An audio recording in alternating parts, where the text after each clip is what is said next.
الحمد لله رب العالمين والعاقبة للمتقين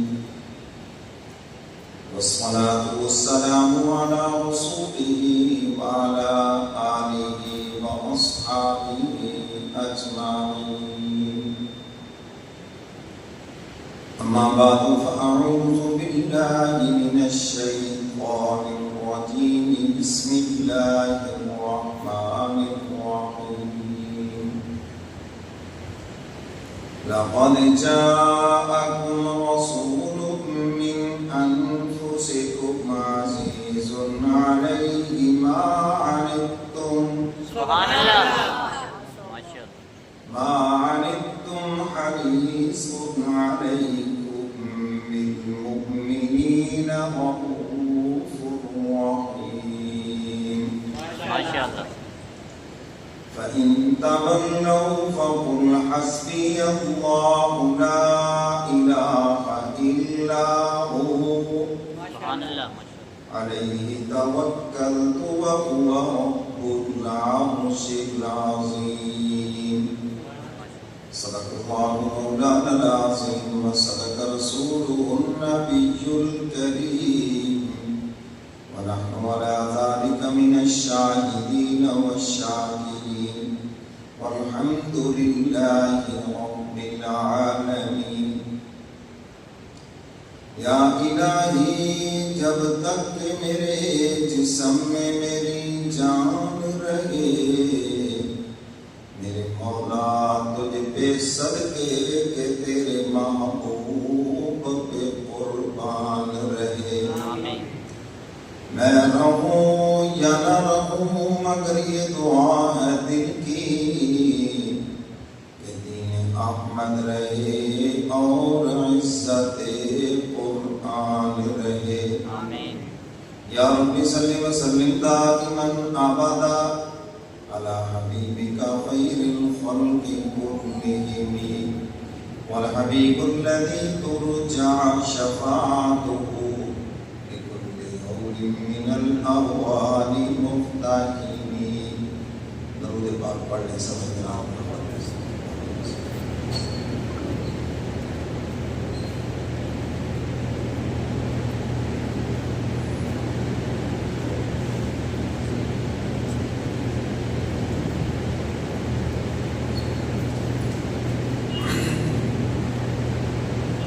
میرے واجب الاحترام معزز حاضرین، اللہ تعالیٰ کا یہ لاکھ احسان ہے کہ اس نے ہمیں اپنے محبوب کی امت میں پیدا فرمایا. شیخ صادق رحمۃ اللہ علیہ فرماتے ہیں میرا معاملہ تو دو کریموں کے درمیان ہے، دو رحیموں کے درمیان ہے. فرمایا میرے پیچھے رحمت للعالمین ہے اور آگے جس کے دربار میں پیش ہونا ہے وہ ارحم الراحمین ہے. سبحان اللہ. اب تعالیٰ کی نظر عنایت ہو گئی، بیڑا پار ہو گیا.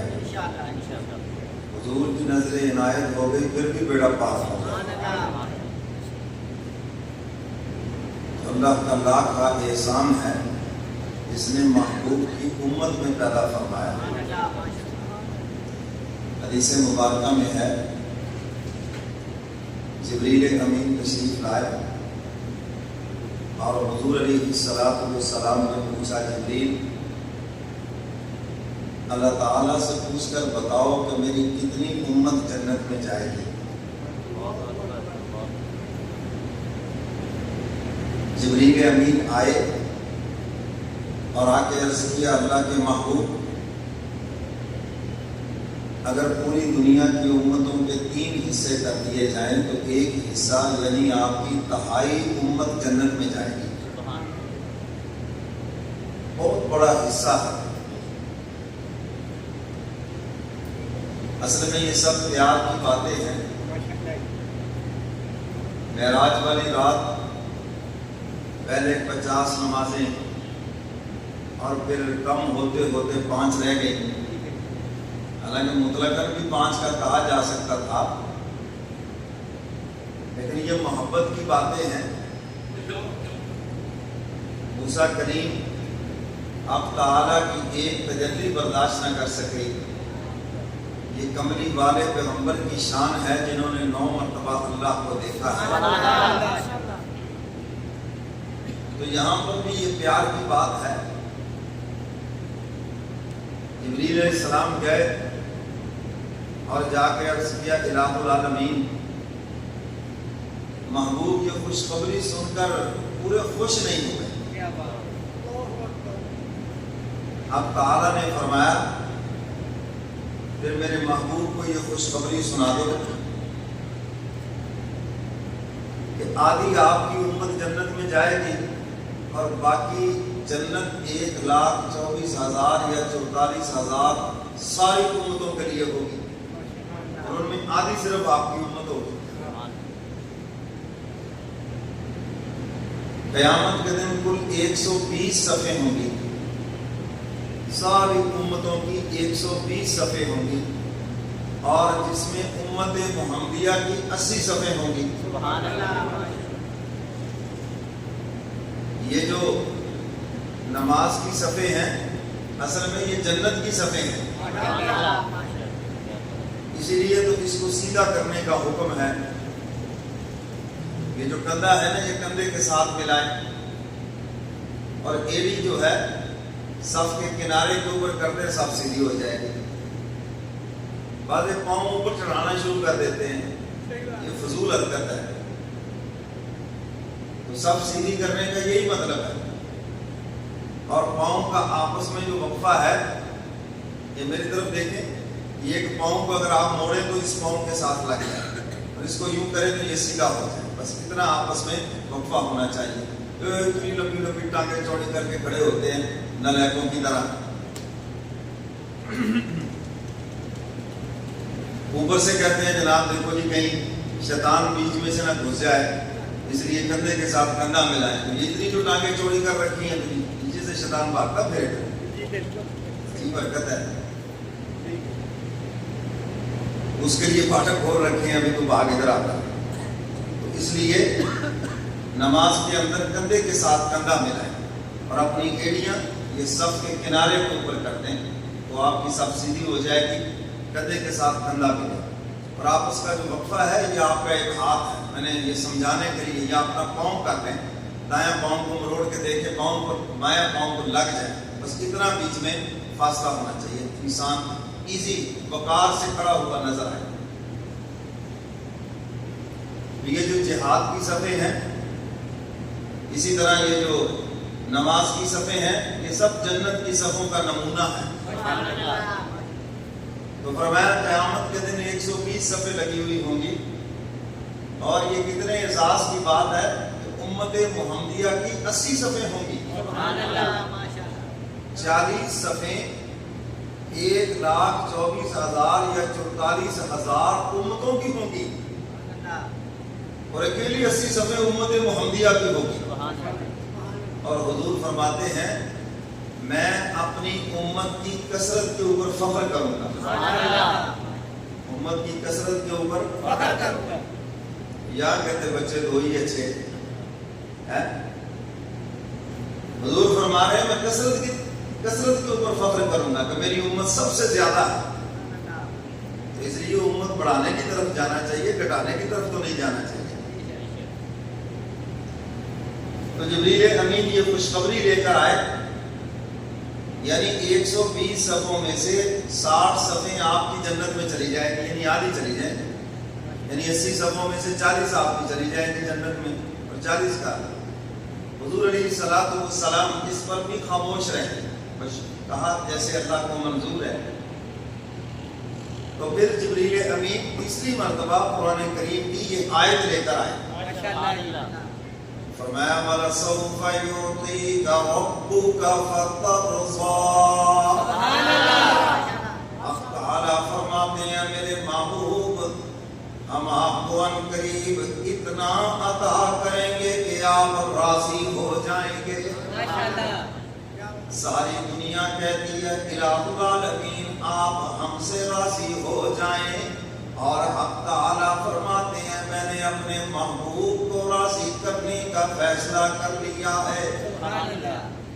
ہم اپنے محبوب کو راضی کرتے ہیں۔ پوچھا نا کہ یہ امت کی اتنی محبت کس نے دل میں ڈالی ہے؟ تو حضور علیہ السلام نے فرمایا کہ حق تعالیٰ نے دل میں ڈالی ہے۔ تو حق تعالیٰ فرماتے ہیں میرے محبوب پھر آپ اطمینان رکھیں، اگر ہم نے امت کی محبت آپ کے دل میں ڈالی ہے تو امت کے بارے میں ہم آپ کو خوش کر دیں گے۔ تو یہ آیت مبارکہ نازل ہوئی تو حضرات صحابہ کرام نے پوچھا کہ یہ کیا خوشخبری سنائی جا رہی ہے؟ تو حضور علیہ السلام نے ارشاد فرمایا حق تعالیٰ نے ہر نبی کو ایک خاص دعا کا اختیار دیا اور ہر نبی نے اس کو استعمال کیا۔ سلیمان علیہ السلام نے عرض کیا مولا جو مجھے حکومت دے پھر میرے بعد ایسی حکومت کسی کو نہ دینا۔ اللہ نے دے دی ان کو حکومت، جانوروں پر حکومت، چرندوں درندوں پر حکومت، اور پھر وہ تخت سلیمانی ہوا کی دوش پہ اڑتا تھا اور جس کے اوپر 2.5 لاکھ انسان سوار ہوتے تھے۔ اور ہمارے جہاز ابھی تک 600 تک پہنچا ہے۔ 2.5 لاکھ انسان سوار ہے اور مزے کی بات ہے کہ اس کا کوئی انجن بھی نہیں ہے۔ اللہ توکل۔ اسی لیے ہمارے مولویوں کے کام ایسے ہی ہوتے ہیں، دنیا داروں کو کم بھی سمجھ آتی ہے یہ کیا ہے۔ ہم سے یہ آ کر پوچھتے ہیں یہ مدرسہ کیسے چل رہا ہے جی، سورس آف انکم کیا ہے آپ؟ ایک دن ایک ایجنسی والے آئے، بڑے ماشاءاللہ موٹے تازے تھے۔ سورس آف انکم کیا ہے؟ میں نے کہا آپ جیسا چودھری کو فوت ہو جاتا ہے اور 40 دن تک ہماری اور ہمارے طالب علموں کی روٹی چلتی ہے، یہی ہے اور کیا ہے؟ آپ کو کہہ جو رہے ہیں کہ اللہ توکل ہے بھائی ادھر بیٹھے ہیں، اللہ دلوں میں ڈالتا ہے دے جاتے ہیں۔ آپ مسلمان ہو کر یہ باتیں پوچھتے ہیں۔ تو میرے محترم سامعین، اللہ تعالیٰ غیب کے خزانوں سے عطا فرماتے ہیں۔ آج ہمارے گھروں میں 5-7 افراد ہیں، کتنے آپ ان کے لیے پریشان ہیں۔ ہمارے یہاں دیکھو کتنے طلباء ہیں جی، اللہ تعالیٰ پتہ نہیں کہاں کہاں سے ان کا رزق بھیج دیتا ہے۔ ہم ان لوگوں کو نہیں جانتے، دیکھا نہیں ہے، وہ اعتماد کرتے ہیں اور وہ پیسے زکوٰۃ عشر صدقہ کسی نہ کسی شکل میں وہ مدرسے سے تعاون کرتے اور یہ سلسلہ چل رہا ہے۔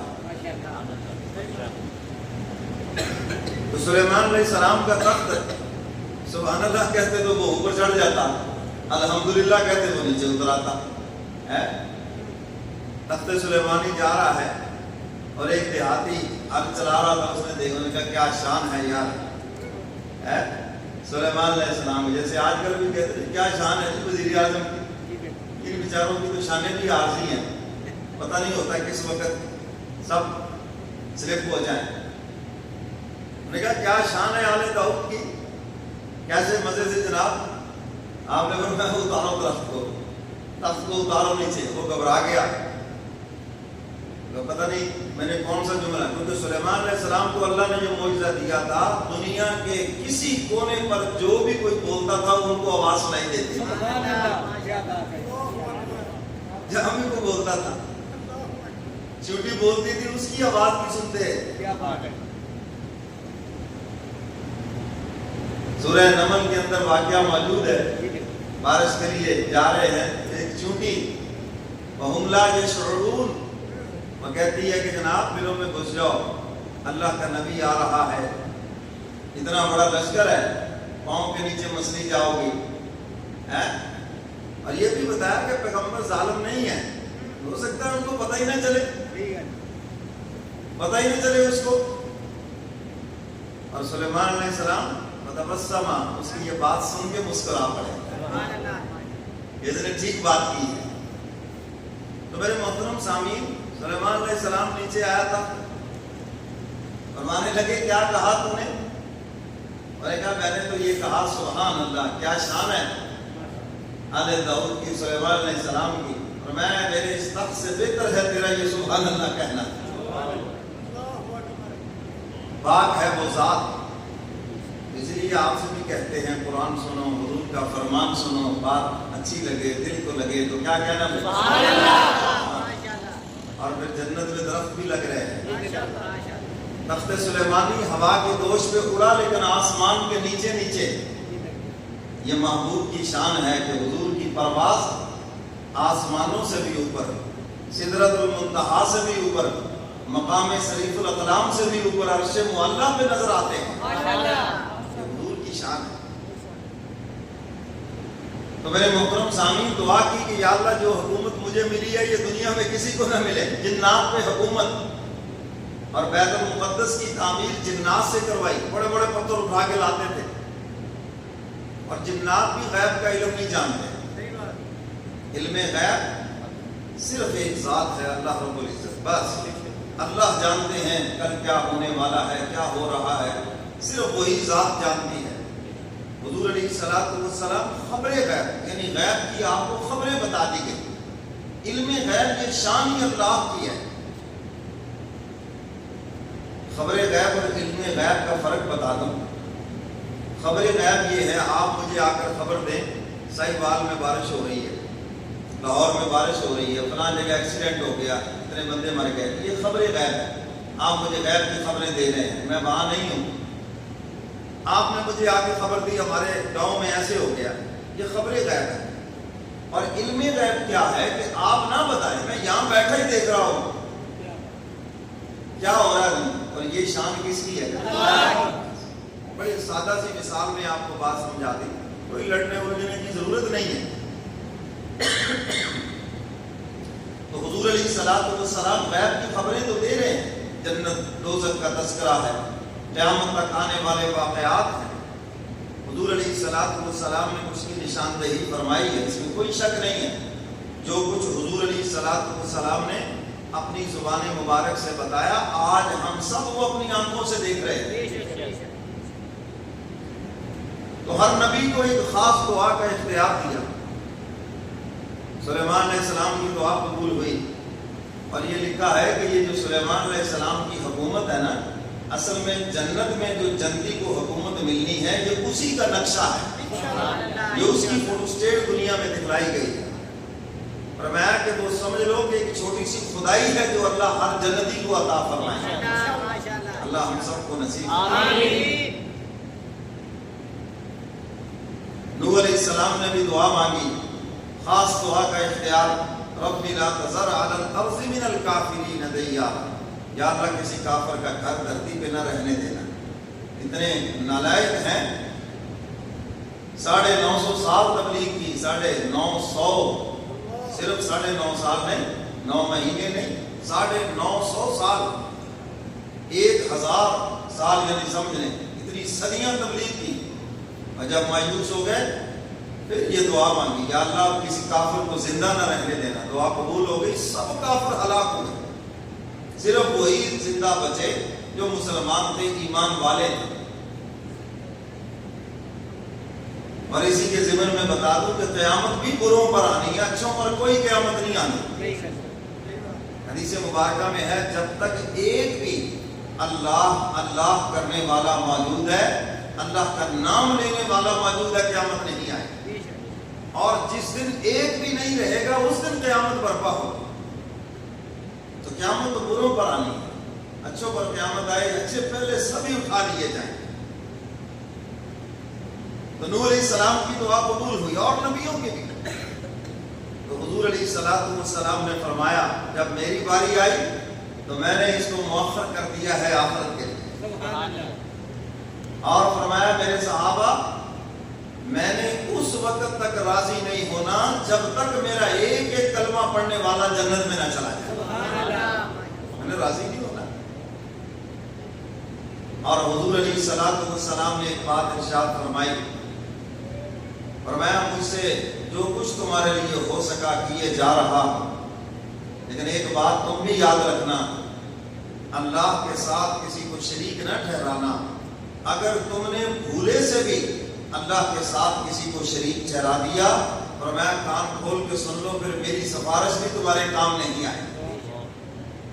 اللہ نے قانون دیا ہے فرمایا ان اللہ لا یغفر ان یشرک به ویغفر ما دون ذلک لمن یشاء۔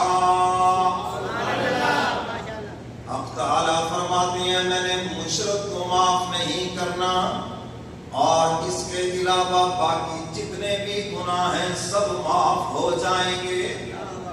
کوئی نہ کوئی بہانہ بنے گا معافی کا، لیکن اگر کوئی شرک کرتے کرتے مر گیا بغیر توبہ کے، شرک چھوڑے بغیر مر گیا، میں نے اس کو معاف نہیں کرتا، یہ اس کا قانون ہے۔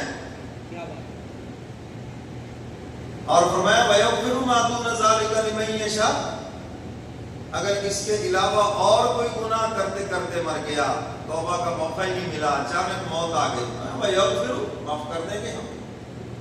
کوئی بہانہ بن جائے گا، انبیاء کی سفارش، محبوب کی سفارش، علماء کی سفارش، حافظ قرآن کی سفارش، فرمایا جنتی ہر جنتی کی ایک سفارش، کوئی نہ کوئی بہانہ بن جائے گا جنت میں جانے۔ اور آخر میں عتق من الرحمن، جب حضور بھی سفارش فرما چکے ہوں گے، کچھ لوگ وہ ہوں گے جن کے ایمان کا صرف اللہ کو علم ہوگا، بندوں میں کسی کو پتہ ہی نہیں ہوگا، تو حق تعالیٰ ان کو بھی معاف فرمائیں گے، اور ان کے یہاں سٹیمپ لگی ہوئی ہوگی پیشانی پر، اتقم من الرحمن، ان کو رحمان نے جہنم سے آزاد کر دیا۔ تو فرمایا معافی کا کوئی نہ کوئی بہانہ ضرور رہے گا، لیکن اگر شرک کرتے کرتے گئے فرمایا پھر معافی کی گنجائش ہے۔ اور شرک کیا ہے؟ اللہ تعالیٰ کی ذات میں اور اس کی صفات میں کسی کو شریک ٹھہرانا۔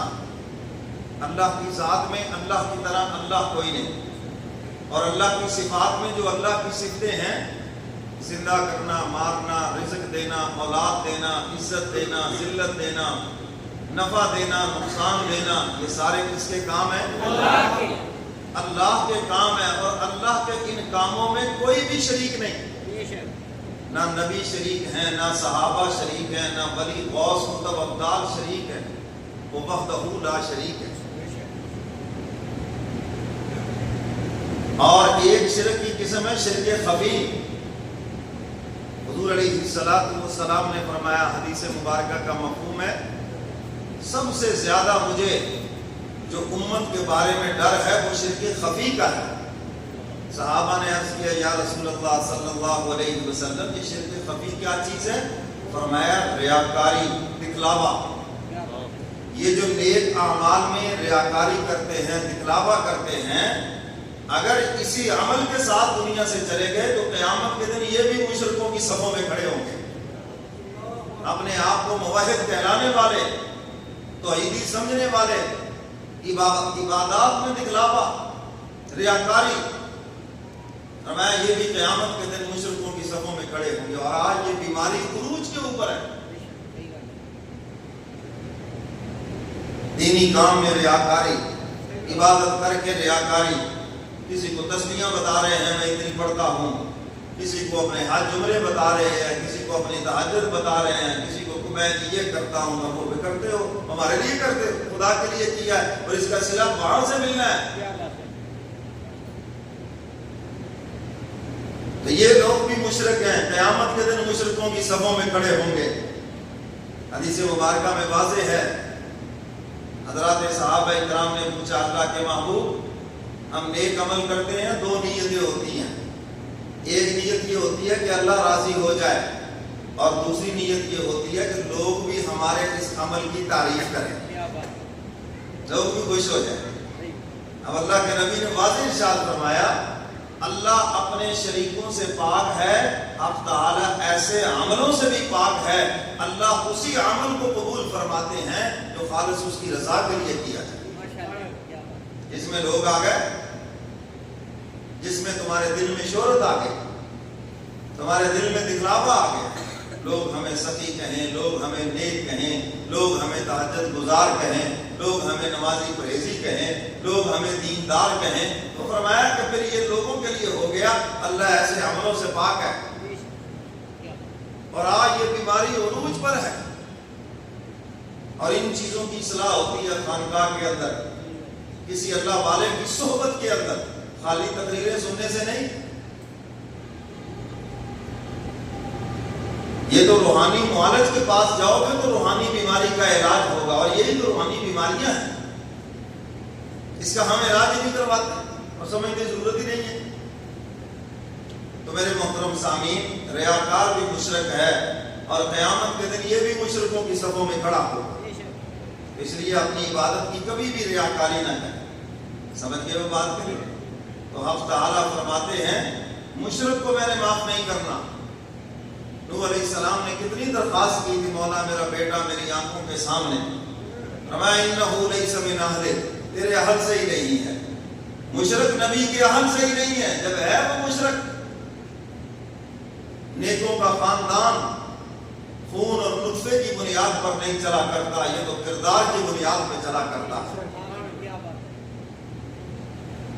تیرے آنگن میں تو ضرور کھیلا ہے، تیرے گھر میں پرورش تو ضرور پائی ہے، بیوی نے جنم تو ضرور دیا ہے، لیکن اس نے تیرے عقیدے اور تیرے کردار کو قبول نہیں کیا، اس لیے ہم نے اس کو اس لسٹ سے باہر نکال دیا۔ سمجھ گئے وہ بات کہ نہیں؟ یہاں تو باجی سید سین نو سلام ہے جی، پاویں وہ کتے لڑاوے تے پاویں بٹیرے لڑاوے تے پاویں زانی ہو شراب، سید کی سین کو سلام ہے۔ کیوں جی ایسے آئیے بولو تو صحیح۔ ابو جہل بھی تو حضور کے خاندان سے ہی تھا نا، ابو لہب بھی تو سکا رشتہ دار ہے، حضور کے کردار کو قبول نہیں کیا۔ میرے اور آپ کے چچے کا پتہ نہیں کیا بنے گا، لیکن اللہ نے قرآن میں بتا دیا تبت یدا ابی لہب وتب، ابو لہب بھی ہلاک ہو گیا، اس کی بیوی بھی ہلاک ہو گئی، ان کی جہنم کا اعلان دنیا میں ہو گیا۔ تو میرے محترم سامعین، خالی خاندان سے بات نہیں بنے گی، خالی رشتہ داری سے بات نہیں بنے گی، جب تک اس کردار کو، اس پیغام کو قبول نہ کیا جائے۔ تو حضور علیہ السلام نے ارشاد فرمایا میرے صحابہ، مجھ سے جو کچھ تمہارے لیے ہو سکا کیے جا رہا ہوں، مگر ایک بات یاد رکھنا، اللہ کے ساتھ کسی کو شریک نہ ٹھہرانا۔ اگر تم نے اللہ کے ساتھ کسی کو شریک ٹھہرا دیا تو میری سفارش تمہارے کام نہیں آئے گی۔ اور حدیث مبارکہ میں واضح فرما دیا، فرمایا جس نے بھی سچے دل سے لا الہ الا اللہ پڑھا ہے، پڑھ لیجیے لا الہ الا اللہ محمد الرسول اللہ، محمد الرسول اللہ، جس نے بھی سچے دل سے پڑھا ہے وہ جنت میں ضرور جائے گا۔ اب حضور نے ایک شرط لگائی، سچے دل سے پڑھا، مطلق نہیں کہا کہ صرف کلمہ پڑھا ہے۔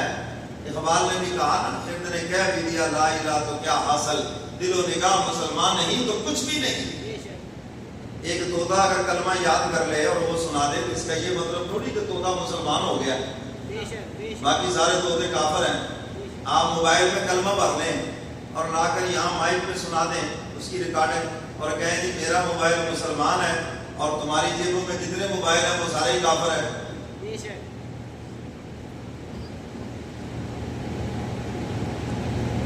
تو جب تک کلمے والی زندگی نہ ہو تو حضور علیہ السلام نے کیا شرط لگائی؟ سچے دل سے کلمہ پڑھا۔ اب یہ جو سچا دل ہے اس کا کیا مطلب ہے؟ اس کے نامہ اعمال میں شرک نہ ہو اور اس کے دل کے اندر اللہ اس کے رسول سے منافقت نہ ہو، بس۔ باقی اعمال میں کمی کوتاہی انسان جو، حالانکہ اسی حدیث مبارکہ میں یہ بات واضح موجود ہے، وَإِن زَنَا وَإِن سَرَقَ۔ حضرت ابو ہریرہ رضی اللہ تعالیٰ عنہ عرض کرتے ہیں اللہ کے محبوب، اگر اس نے زنا کیا، چوری کی تو کیا پھر بھی جنت میں جائے گا؟ دیکھو یہ کبیرہ گناہ ہے۔ حضور نے فرمایا ہاں پھر بھی جائے گا جنت میں۔ پھر یا رسول اللہ فلاں فلاں گناہ، میں جائے گا۔ پھر تیسری مرتبہ جب یہ حیران ہو کے عرض کیا فلاں گناہ کیا، فلاں گناہ کیا، تو حضور علیہ السلام نے پیار سے حضرت ابو ہریرہ کے ناک کی یہ نوک اوپر والا حصہ پکڑا۔ یہ عربوں کا محبت کا طریقہ اور محاورہ ہے۔ حضور نے فرمایا ابو ہریرہ تیرے اس ناک کو مٹی لگ جائے، میرا کلمہ پڑھنے والا پھر بھی جنت میں جائے گا۔ تو جس نے بھی سچے دل سے کلمہ پڑھا ہے، چاہے وہ کسی بھی مسلک سے تعلق رکھتا ہے، وہ جنت میں جائے گا۔ ماشاءاللہ ہمارے مولوی بھی اتنا ڈراتے ہیں جی، ہمارے مسلک کے علاوہ جنت میں جانا ہی کوئی نہیں، حالانکہ کسی مسلک کے نام پر کوئی جنت کا دروازہ نہیں۔ تو جی کسی مسلک کے نام پہ ہے؟ بولو بھائی، کسی مسلک کے نام پہ ہو ہے؟ مسجدوں کے باہر لکھا ہوا ہوتا ہے کتنے نفرت امیز جملے، فلاں فلاں کا داخلہ بند ہے یہاں پر، یہ فلاں مسلک کی مسجد ہے، اس کے علاوہ یہاں کوئی ہے نا۔ مزہ تو تب ہے اپنی دکان پہ لکھو نا کہ یہاں پر فلاں مسلک کا داخلہ بند ہے، پھر پتہ چلے۔ وہاں تو کہتے ہیں چوڑا بھی آئے سودا لینے کے لیے ہماری دکان پر۔ تمہیں اپنے کاروبار کے نقصان کا علم ہے، خدا کے گھروں کو جو ویران کر رہے ہو، بے آباد کر رہے ہو، اس کی سزا کا تمہیں علم نہیں؟ عبادت سے روک رہے ہو، مناع للخیر۔ سورہ نون والقلم میں فرمایا کافروں کی منافقوں کی یہ بیماری ہے کہ وہ خیر سے روکنے والے ہیں۔ تم ہوتے کون ہو کہ خدا کے گھر سے لوگوں کو روکنے والے؟ یہ اللہ کا گھر تو سب کے لیے ہے، یہ خدا کا گھر ہے، تمہارے باپ کا گھر تھوڑی ہے۔ یہی تو وہ چودراہٹ ہے جو مسجدوں میں آئی، جنہوں نے آ کر مسجدوں کو ویران کر کے رکھ دیا۔ یہ ہے وہ گندگی جس کی میں ہر جگہ موقع بموقع مذمت کرتا ہوں اور تردید کرتا ہوں۔ مسجد میں جو فساد کا ذریعہ بنے، حدیث مبارکہ میں واضح موجود ہے، حضور علیہ السلام نے مدینہ میں ایسے منافقوں کو مسجد سے نکال دیا۔ حضرت عمر فاروق فرماتے ہیں میں ذرا تھوڑا سا لیٹ ہو گیا، میں نے دیکھا کہ ابھی تو نماز نہیں ہوئی جمعہ کو، اتنے لوگ یہ واپس جا رہے ہیں۔ پتہ چلا کہ یہ مسجدوں میں شر ڈالتے ہیں۔ حضور علیہ السلام نے نماز سے پہلے ہی ان کو مسجد سے نکال دیا، دبا ہو جاؤ یہاں سے نکل جاؤ، ضرورت نہیں ہے ہمیں، یہ خدا کا گھر ہے۔ امام اعظم ابو حنیفہ رحمۃ اللہ علیہ کا وہ مشہور واقعہ، بادشاہ وقت نے اہلیہ سے کہہ دیا اگر تم چاند سے زیادہ حسین نہ ہو اور صبح سے پہلے، یہ دوسرا واقعہ ہے، اس سے کہا اگر تو صبح سے پہلے میری سلطنت سے نہ نکل جائے تو تجھے تینوں ہی قول فارغ، میری زوجیت سے باہر۔ اب یہ کہہ تو دیا، بعد میں افسوس ہوا کہ یہ میری بادشاہ تو اتنی لمبی ہے، یہ تو واقعی نہیں نکل سکتی، بیوی سے تو علیحدگی ہو گئی۔ حضرت کو جب پتا چلا فرمایا کتنا ٹائم کہا جی صبح تک، وہ تو بہت زیادہ ٹائم۔ حضرت تشریف لائے اور اس کی اہلیہ سے کہا کہ مسجد میں داخل ہو جاؤ، صبح سے پہلے یہ تیری سلطنت سے نکل گئی، کیونکہ یہ مسجد خدا کا گھر ہے، یہاں پر بادشاہ کی بھی حکومت نہیں، یہاں پر صرف خدا کی حکومت۔ یہ اللہ کا گھر ہے، اللہ کی حکومت ہے اس کے اندر، تم اللہ کے بندوں کو روکتے ہو مسجد میں آنے سے۔ تو یہ کام تو شیطان کا ہو سکتا ہے، کسی ایمان والے کا کام ہی نہیں ہو سکتا۔ سمجھ آئی یہ بات؟ یہ اللہ کا گھر ہے۔ ہر مکتبہ فکر کے لوگ آتے ہیں یہاں پر بھی، الحمدللہ ہر مکتبہ فکر کے لوگ بیٹھے ہیں، بلا تفریق بیٹھے ہیں، کہیں مسجدیں دھو رہے ہیں، کہیں کوئی خباثت ہے۔ یہ کام کرو اپنے کاروبار پر، ہم دیکھیں دوسرے مسلک کا بندہ ہماری زمین میں نہ گھسے، اگر گھس گیا تو ہم ساری فصل کاٹ کے آگ لگا دیں، تو پتہ تو چلے نا پھر ہمیں۔ دوسرے مسلک کا بندہ ہماری دکان پر نہ آئے، ہماری فیکٹری پہ نہ آئے، ورنہ ہم جناب اس کو دھوئیں گے، پاک کریں گے۔ وہاں لکھو نا جی ان کا داخلہ بند ہے، پھر پتہ چلے وہاں تمہارے کاروبار کا نقصان ہے، یہ تمہیں سمجھ آتا ہے، اور جو خدا کے گھر کی ویرانی ہے یہ کیوں نہیں سمجھ آتی تمہیں؟ تو جی میری بات سمجھ آئی؟ تو میرے محترم سامعین، یہ اللہ کا گھر یہ سب کا ہے، یہاں پر کوئی کسی کی چودراہٹ نہیں ہے۔ جس نے چودھری بن کے آنا ہے ہماری طرف سے اجازت ہے، یہاں سے تشریف لے جائے، ہمیں چودھریوں کی ضرورت ہی نہیں ہے۔ سمجھ آئی یہ بات کہ نہیں؟ اللہ کے بندوں کی ضرورت ہے، اور بڑی مسجدیں ہیں وہاں پر آپ کو چودراہٹ مل جائے گی یا نہیں ملے گی؟ انشاءاللہ کہو انشاءاللہ۔ اور الحمدللہ یہاں ہے بھی کوئی، ہے بھی کوئی۔ تو میرے محترم سامعین، صدق کے دل سے جس نے لا الہ الا اللہ پڑھا، صدق کے دل سے، اس کو ٹائٹ کیا پہلے، تو صدق کے دل سے کس نے پڑھا؟ جس کے دل کے اندر منافقت نہیں ہے اور جس کے اندر شرک نہیں ہے، نامہ اعمال میں شرک نہیں، اس نے سچے دل سے پڑھا ہے۔ اگر اس کی زندگی میں اور گناہ ہے، چاہے وہ کسی بھی مسلک سے تعلق رکھتا ہے، اللہ کے نبی فرماتے ہیں وہ جنت میں جائے گا، جائے گا جنت میں۔ وہ تو صرف اپنے آپ کو جنتی نہ سمجھیں، اپنے مسلک کو جنتی نہ سمجھیں، ہر کلمہ گو کو جنتی سمجھیں۔ جو بھی کلمہ پڑھنے والا ہے، پتہ نہیں کون سا عمل خدا کے دربار میں قبول ہو گیا ہو، میری اور آپ کی جنت کا تو اعلان ہونا ہے اور اس کی جنت کا فیصلہ ہو چکا ہو، ہم اس کو جہنمی سمجھ رہے ہیں۔ تو فرمایا جس نے بھی سچے دل سے کلمہ پڑھا ہے جنت میں جائے گا۔ جو مشرک ہے، جس کے نامہ اعمال میں شرک ہے، یہ آج شرک ختم کرو، مسلکی تعصب کی بنیاد پر اگر آپ شرک میں مبتلا ہیں، یاد رکھو یہ چیزیں کام آنے والی نہیں ہیں۔ آپ اپنے اندر اخلاص لے آئیں، شرک نکالیں اپنے نامہ اعمال سے، اللہ تعالیٰ کی ذات میں اور اس کی صفات میں کسی کو شریک نہ ٹھہرائیں، اور ریاکاری دکھلاوا نیک اعمال سے نکالیں، تو آپ موحد ہیں۔ انشاءاللہ بخشش کے ایک نہیں 1 کروڑ بہانے سب کے لیے موجود ہیں۔ تو میرے محترم سامعین، اللہ نے خاص دعا کا محبوب کو اختیار دیا، فرمایا میں نے اس کو مؤخر کیا ہے میدان محشر کے لیے، وہاں پر پھر میں اللہ کے عرش کے سامنے سر بسجود ہو جاؤں گا اور اللہ کی حمد و ثنا کروں گا ان الفاظ سے جو اللہ مجھے اس وقت سکھلائیں گے، اور فرمایا میں نے اس وقت تک راضی نہیں ہونا جب تک میرا ایک ایک کلمہ پڑھنے والا جنت میں نہ چلا جائے۔ تو یہ جو آیت مبارکہ پڑھی ہے، اب تعالیٰ فرماتے ہیں، فرمایا لقد جاءکم رسول من انفسکم، تعالیٰ فرماتے ہیں البتہ تاکہ تمہارے پاس ایک رسول آئے جو تمہیں میں سے ہے، یہ ہمارا احسان ہے، ہم نے تمہیں نبی عطا کیا جو تمہیں میں سے ہے، جو تمہاری تکلیفوں کو سمجھتا ہے، تمہارے دکھ درد کو سمجھتا ہے، تمہاری کمزوریوں کو سمجھتا ہے۔ اگر ہم کسی فرشتے کو نبی بنا کر بھیج دیتے، وہ تمہاری بیماری کو کیا سمجھتا، وہ تمہاری بھوک کو کیا سمجھتا، وہ تمہارے بچوں کی تکلیف کو کیا سمجھتا۔ آپ اسے جا کے کہتے میں بیمار ہوں، وہ کہتا ہے بیماری کیا ہوتی ہے، آپ اسے کہتے کہ بھوک کی شدت ہے، فرشتے تو کھاتے ہی نہیں ہیں، وہ کہتے کہ بھوک کیا ہوتی ہے، ہمیں تو پتہ ہی نہیں ہے، انہیں کیا پتہ۔ اور حضور علیہ السلام سے صحابی عرض کر رہے ہیں خندق کے موقع پر، خندق کھود رہے ہیں، یا رسول اللہ بھوک کی وجہ سے میں نے پیٹ پہ پتھر باندھا ہے، اتنی بھوک کی شدت ہے۔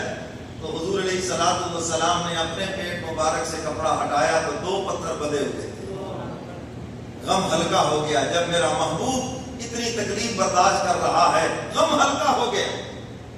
تو اللہ فرماتے ہیں یہ میرا احسان ہے، میں نے تمہیں جو نبی عطا فرمایا وہ تمہیں میں سے ہے، تمہارے دکھوں کو، تمہاری تکلیفوں کو، تمہارے درد کو سمجھتا ہے اور اس کا ازالہ بھی کرتا ہے۔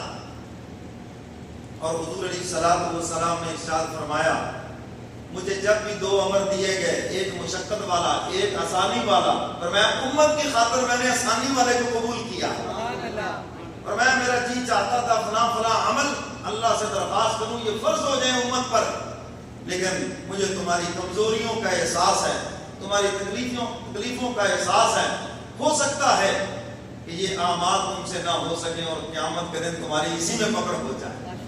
50 نمازوں کی بات آئی، حضور کے لیے کیا مشکل تھا، صحابہ کے لیے کیا مشکل تھی 50 نماز، اور حضور کی نظر بھی انہیں پر تھی۔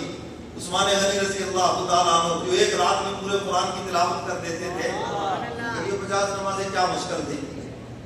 سیدہ فاطمہ الزہرا رضی اللہ تعالیٰ عنہا، سردیوں کی رات ہے اور عشاء کے بعد 2 نفل اتنے لمبے پڑے کہ فجر کی اذان کا وقت قریب ہو گیا اور سلام پھیر کے کہنے لگی مولا تیری راتیں بھی کتنی چھوٹی ہو گئی۔ ان کے لیے کیا مشکل ہے، یہ تخفیف تھی میرے اور آپ کے لیے، قیامت تک آنے والے اپنے ایک ایک امتی کے لیے، ان کے لیے 50 نمازیں پڑھنا بہت مشکل ہے۔ اس لیے خدا کے دربار میں جا کے بار بار درخواست کی اور معاف ہوتے ہوتے 5 رہ گئیں۔ اللہ فرماتے میرے محبوب آپ کی امت نمازیں 5 پڑھے گی، ثواب ان کو 50 کا ہی ملے گا۔ باقی امتوں پر کسی پہ 1 نماز فرض، کسی پہ 2 نمازیں فرض، کسی پہ 3، کسی پہ 4، صرف ایک امت محمدیہ ہے جس پر 5 نمازیں فرض۔ اور یہ جو عشاء کی نماز ہے یہ خاص صرف امت محمدیہ کے لیے ہے۔ 1,24,000 امتوں میں سے صرف امت محمدیہ ہے جو عشاء کی نماز لے کر آئے گی۔ اور حضور علیہ السلام نے ارشاد فرمایا جس کا مفہوم، فرمایا یہ جو عشاء کی نماز ہے یہ منافقوں پر بہت بھاری ہے، لیکن پہ بھاری ہے، منافقوں پر بہت بھاری ہے، اور آج بھی ہمارے بہت سارے بھائیوں پر بڑی بھاری ہے۔ مولوی صاحب رکعتیں ہی بڑھیا نہیں ہیں، اور اللہ کے نبی فرما رہے ہیں یہی منافقوں پر بھاری ہے. سمجھ گئے وہ بات کریں؟ تو اس لیے عشاء کی نماز زیادہ ہے تمام سے ادا کرے، کیونکہ یہ امت محمدیہ ہی ہے جو عشاء کی نماز لے کر آئے گی. تو میرے محترم سامعین، حضور علیہ الصلوۃ والسلام فرمایا کہ تم ہی میں سے ہیں، انسانوں میں سے ہیں، کسی کے بیٹے ہیں، کسی کے بھتیجے ہیں، رشتہ دار ہیں، فرمایا تم ہی میں سے ہیں، تمہارے دکھوں کو، دردوں کو، تکلیفوں کو سمجھتے ہیں. فرمایا لقد جاءکم رسول من انفسکم، سبحان اللہ، قرآن سن کے کہہ دو اب تعالیٰ فرماتے ہیں البتہ تاکہ ایک رسول تمہارے پاس آئے جو تمہیں میں سے ہیں، عزیز علیہ ما عنتم، ان پر بہت گراں گزرتا ہے تمہارا تکلیف میں مبتلا ہونا. حضور علیہ الصلوۃ والسلام دائم الفکر تھے. اما عائشہ صدیقہ رضی اللہ تعالی عنہا نے ایک دن سوال کیا، اللہ کے محبوب آپ کو کس چیز کا غم ہے جو آپ کو کھائے جا رہا ہے؟ حضور فرماتے ہیں مجھے اپنی امت کا غم ہے، میں تمہیں جنت کی طرف کھینچ کے لے جانا چاہتا ہوں اور میری امت جان بوجھ کر جہنم کی طرف کھینچی چلی جا رہی ہے. میں تمہیں جنت کی طرف کھینچ رہا ہوں، یہ غم مجھے کھائے جا رہا ہے. اور مزے کی بات ہے اللہ نے جنت مفت میں رکھی ہے اور جہنم قیمت میں رکھی ہے، پیسوں سے رکھی ہے. نماز مفت میں پڑھے آ کر مسجد میں، اور جتنے باقی حرام زدگیاں ہیں وہ تو پیسوں کے ساتھ ہے، شراب پیسوں کے ساتھ، زنا پیسوں کے ساتھ، گندگیاں پیسوں کے ساتھ ہے. اور جنت تو اللہ نے مفت میں رکھی ہے. 5 وقت نماز پڑھو ہے جی، روزے رکھو، عبادت کرو. اگر حج پیسوں کے ساتھ ہوتا ہے زیادہ، اللہ کہتے کوئی بات نہیں، میں صرف حج سے نہیں ملتا، نماز سے بھی تو ملتا ہوں. نماز بھی تو مومن کی معراج ہے، یہی تو میرے اور مومن کے درمیان ایک قرب کا ذریعہ ہے، اب براہ راست مجھ سے مانگنے کا ذریعہ ہے. تو فرمایا میں اس سے بھی تو ملتا ہوں. اور بھی بہت ساری چیزیں ہیں، حدیث مبارکہ میں ہے، حدیث قدسی ہے. اب تعالیٰ قیامت کے دن فرمائے گا میرے بندے میں بیمار تھا، تو نے میرا پتہ ہی نہیں کیا. بندہ حیران ہو جائے گا، یا اللہ آپ تو بیماری سے پاک ہے. فرمایا یہ تو میری مخلوق بیمار تھی، اگر تو ان کا پتہ کرتا تو مجھے انہی کے پاس پاتا. اللہ فرمائے کہ میں مصیبت زدہ تھا، تو نے میری خبر ہی نہیں کی. یا اللہ آپ تو مصیبتوں سے پاک ہے. فرمایا یہ جو مصیبت میں مبتلا لوگ ہیں، فرمایا اگر تو ان کی مدد کے لیے جاتا تو مجھے وہی پاتا. آج سیلاب زدگان ہیں اور جتنے بھی مصیبت زدہ لوگ ہیں، تو اب تعالیٰ قیامت کے دن سوال کریں، میں بھوکا تھا ابن آدم، تو نے مجھے کھانا نہیں کھلایا، پیاسا تھا پانی نہیں پلایا، ضرورت مند تھا ضرورت بندہ کہے گا مولا آپ تو ان چیزوں سے پاک ہیں.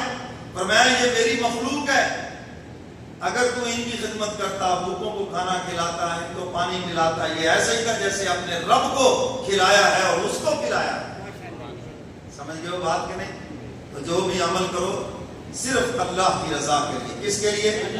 اللہ کی رضا کے لیے عمل کرو. مخلوق کو نکال دو بیچ میں سے. تو فرمایا کہ میرا محبوب بڑا گراں گزرتا ہے اس پر تمہارا تکلیف میں مبتلا ہونا. وہ نہ تمہاری دنیا کی تکلیف دیکھ سکتے ہیں، نہ تمہاری آخرت کی تکلیف دیکھ سکتے ہیں. یہ حضور کی شان ہے. اور آگے فرمایا حریص علیکم بالمؤمنین رؤوف الرحیم.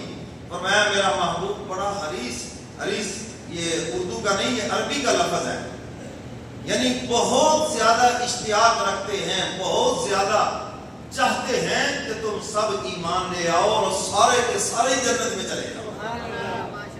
آج ہم تو مال کے حریص ہیں، ہم تو عہدے کے حریص ہیں، ہم تو کوئی حسن کا حریص ہے تو کسی چیز کا حریص ہے. لیکن فرمایا میرا محبوب یہ چاہتا ہے دل و جان سے کہ میرا ایک ایک کلمہ پڑھنے والا جنت میں چلا جائے. پہلے تو یہ چاہتے ہیں کہ سب ایمان لے آئیں اور پھر چاہتے ہیں کہ سارے کے سارے جنت میں بھی چلے جائیں. ہم تو یہاں بیٹھے فتوے لگا رہے ہیں جی فلانا جہنمی ہے، مولوی صاحب اللہ میں کیوں بخشے گا جی؟ اللہ نے جیسے اس سے پوچھ کے بخشنا ہے، وہ اپنی شان رحمت سے بخشے گا، اپنے فضل و کرم سے بخشے گا. تو میرے محترم سامعین، رہے دیکھتے اوروں کے عیب و ہنر، رہے دیکھتے اوروں کے عیب و ہنر، نہ تھی اپنے گناہوں پہ نظر، وہ پڑی جب اپنے گناہوں پہ نظر، دنیا میں کوئی بھی گناہگار نہ تھا۔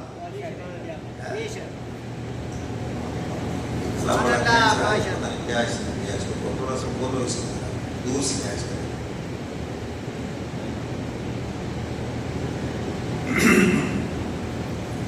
تو اس لیے اوروں کے ایپوں کو نہ دیکھو، اوروں پہ فتوے لگا رہے ہیں، یہ جہنمی ہے، یہ گستاخ رسول ہے، یہ مشرک ہے، یہ چھوڑو یار، ان چیزوں میں پڑ گئے۔ اپنی فکر کرو، اپنی فکر، تم کیا ہو؟ آپ سے کسی کے متعلق نہیں پوچھا جائے گا، آپ سے آپ کے متعلق پوچھا جائے گا، آپ کے متعلق۔ جوانی آپ نے کہاں گزاری، بتاؤ کہاں زندگی گزار کے آئے، کن مشغلوں میں زندگی برباد کی، بتاؤ مال کہاں سے کمایا، کہاں خرچ کیا، بتاؤ۔ میرے اور آپ سے پوچھا جائے گا، کسی کے متعلق نہیں پوچھا جائے گا۔ کسی کے پیچھے کیوں پڑے، اپنے پیچھے پڑھو، اپنے گناہوں کی خبر لو۔ تو حضور علیہ الصلوۃ والسلام حریص ہیں اس بات پر، بہت مشتاق ہیں اس بات پر کہ یہ سب کے سب کلمہ پڑھ لیں اور سارے کے سارے بغیر حساب کتاب کے جنت میں چلے جائیں، بغیر حساب کتاب کے جنت میں چلے جائیں۔ حضور علیہ الصلوۃ والسلام نے دیکھو کتنے وہ خزانے ہمیں عطا فرمائے کہ اگر تم بڑے بڑے عمل نہیں کر سکتے، یہ چھوٹے چھوٹے عمل کر لینا، یہ بھی تمہاری بخشش کا ذریعہ بن جائیں گے۔ حدیث مبارکہ کا مفہوم ہے، فرمایا جو فرض نماز کے بعد آیت الکرسی پڑھتا ہے، مرنے کے بعد وہ سیدھا جنت میں چلا جائے گا۔ دیکھو نا، حضور علیہ الصلوۃ والسلام نے دو چیزیں فرما دی، ایک تو فرمایا فرض نماز پڑھو، اور آگے فرمایا جو آیت الکرسی پڑھے گا، اب حضور فرما رہے ہیں مرنے کے بعد وہ سیدھا جنت میں چلا جائے گا۔ یہ وہ خزانہ ہے جو اللہ نے اپنے محبوب کی زبان مبارک سے امت کو دیا ہے۔ ہر چیز غلط ہو سکتی ہے، حضور کی زبان سے نکلی ہوئی بات کبھی بھی غلط نہیں ہو سکتی۔ حضور علیہ الصلوۃ والسلام نے ارشاد فرمایا جو 5 وقت نماز پڑھے گا جائے گا جنت میں۔ نماز پڑھنے والا کہاں جائے گا؟ یہ کہتے ہیں جو مولوی بخشے گئے تھے، آپ بھی بخشے گئے، یعنی جو نماز پڑھانے والا ہے وہ جائے گا جہنم میں، اور جو پیچھے پڑھنے والے ہیں یہ سارے جائیں گے جنت میں۔ یہی مطلب ہے اس کا۔ یہ تو ایسے ہی ہے کہ ٹرین کا انجن جو ہے وہ جائے گا کراچی، اور جو پیچھے ڈبے ہیں وہ جائیں گے لاہور کو۔ یہی مقصد ہوتا ہے۔ عجیب لوگوں کا شوق ہے، جو مولوی بخشے گئے نا جی، آپ بھی بخشے گئے۔ تو میرے محترم سامعین، حضور علیہ الصلوۃ والسلام نے ارشاد فرمایا کہ جو فرض نماز پڑھتا ہے، فرمایا وہ جنت میں جائے گا۔ اب حدیث مبارکہ میں ہے جس کا مفہوم، فرمایا اگر کوئی کھجور کا ایک ٹکڑا ولو بشق تمرۃ، فرمایا کھجور کا ایک ٹکڑا بھی صدقہ کر دے، یہ بھی اس کے جنت میں جانے کا ذریعہ بن جائے گا۔ حضور کہاں کس دھرتی پہ کھڑے ہو کر ارشاد فرما رہے ہیں، مدینہ کی سرزمین پر جہاں کھجوروں کے باغات، جہاں کے گدھے گھوڑے بھی کھجوریں کھاتے ہیں، اتنی کھجور وافر مقدار میں، وہاں حضور فرما رہے ہیں اگر کوئی کھجور کا ٹکڑا بھی اللہ کی راہ میں صدقہ کرے گا تو یہ بھی جنت میں جانے کا ذریعہ بن جائے گا۔ یہ جو باتیں میرے محبوب نے ارشاد فرمائی، یہ وہ خزانے ہیں جو آپ کی زبان مبارک سے نکلے۔ حضور نے ارشاد فرمایا جس کا مفہوم قیامت کے دن میزان لگا ہوا ہوگا، اعمال برابر ہو جائیں گے ترازو میں، نیکیاں گناہ برابر۔ اب وہ پریشان ہے کیا ہوگا جی، وہاں جو ترازو ہے نا جی، وہ اللہ ہی جانتے ہیں کیسا ترازو ہے۔ آپ سمجھتے ہیں شاید اللہ میاں تکڑی بٹا لے کے بیٹھے اٹھ کے، ہر چیز کے تولنے کے ترازو الگ ہے۔ پانی کو تولنے کا ترازو کیوسک، اتنے کیوسک پانی ہے، اور اسی طرح سونے کو تولنے کا ترازو اور ہے، لکڑیاں تولنے کا ترازو اور یہ بخار کو تولنے کا ترازو 100 ٹمپریچر ہے جی، 100 کس نے تولا؟ اس آلے نے تول کے بتایا ہے نا۔ اور جو انسانوں کے اعمال تولنے کا ترازو ہے وہ خدا ہی جانتا ہے کہ وہ کیسا ہے۔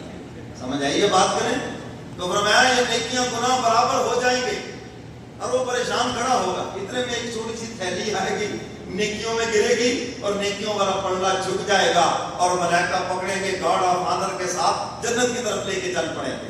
کہے گا بتاؤ تو صحیح یہ کیا ہے، کیا آگے بیچ میں گرا ہے؟ اس وقت بتایا جائے گا ایک مسلمان کو قبر میں دفن کیا جا رہا تھا، لوگ مٹی ڈال رہے تھے، تو نے بھی یہ 4 انگلیوں سے نا تھوڑی سی ڈالی تھی، یوں تھوڑی سی ڈالی تھی، پر میں یہ جو تیری چٹکی سی مٹی ہے نا، آج یہی تیری بخشش کا ذریعہ بن گئی۔ بظاہر کوئی بڑا عمل نہیں، کچھ بھی نہیں ہے، تیرے دل میں بھی نہیں تھا کہ اس پہ اللہ مجھے ثواب دیں گے، لیکن تجھے کیا پتا، ہم نے اسی دن ہی فیصلہ کر لیا تھا کہ یہی عمل تیرا جنت میں جانے کا ذریعہ بنے گا۔ کسی نیکی کو چھوٹا مت سمجھو، پتہ نہیں جس کو آپ چھوٹا سمجھ رہے ہیں، معمولی سمجھ رہے ہیں، اور آپ کی جنت کا فیصلہ اسی کے اوپر ہو۔ تو حضور علیہ السلام کو امت سے کس قدر پیار ہے، کس قدر محبت ہے اپنی امت سے۔ چھوٹی چھوٹی باتیں ارشاد بظاہر فرما رکھے گئے، میں نہیں اس کو چھوٹا کہتا، میں کہتا ہوں یہ بہت بڑا خزانہ ہے جو اللہ نے اپنے محبوب کی زبان مبارک سے ہمیں عطا فرمایا۔ بہت بڑے خزانے ہیں حضور علیہ السلام نے جو ہمیں بتائے ہیں۔ فرمایا اللہ کے ڈر سے جو آنکھ روتی ہے، حدیث مبارکہ میں وضاحت موجود ہے، فرمایا تمہاری آنکھ میں یہ جو ندامت کا آنسو ہے، یا اللہ کی محبت کا آنسو ہے، ابھی نکل کر آنکھ سے باہر نہیں گرتا، اللہ اس کو بخشش کا فیصلہ کر دیتے ہیں۔ حدیث مبارکہ میں قیامت کے دن اب تعالیٰ فرمائیں گے میرے بندے تیرا ایک عمل ایسا ہے جس کا مجھے پتا ہے، بندوں کو پتہ ہی نہیں، حتیٰ کہ تیرے یہ جو کرامن کاتبین ان کو بھی نہیں پتا۔ امید لگے گی کہ اللہ کون سا عمل ہے، اور میں ایک دن تو تنہائی میں بیٹھا تھا اور تجھے میری یاد آ گئی، تو نے سوچا کیا منہ دکھاؤں گا پروردگار کو، اللہ نے کیا کیا احسان کی اور میری نالائکیاں، اور میں اس پر تیری آنکھ سے ایک چھوٹا سا آنسو نمودار ہوا، ابھی آنکھ سے باہر نہیں نکلا۔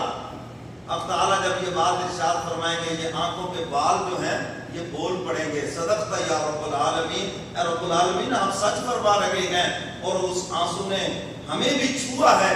اب تعالیٰ فرماتے ہیں ہم نے اس پر تیری بخشش کا فیصلہ کر دیا، کہ تو ہمارے خوف سے رویا یا ہماری محبت میں رویا۔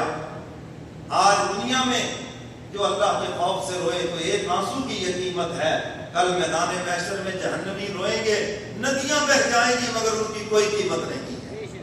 آج قیمت ہے تمہارے ایک ایک آنسو کی، آج قیمت ہے اس کی، آج وقت ہے آنکھ کھولنے، اور وہ وقت آنے سے پہلے توبہ کر لیں، معافی مانگ لیں اللہ سے، جو کچھ بھی کر چکے ہو، جتنے مرضی گناہ کر چکے معافی مانگو، بس تمہارا معافی مانگنا، دل سے شرمندہ ہونا، سب تمہارے گناہ معاف ہو جائیں۔ تو حضور علیہ السلام کو کس قدر اپنے ایک ایک امتی سے محبت ہے۔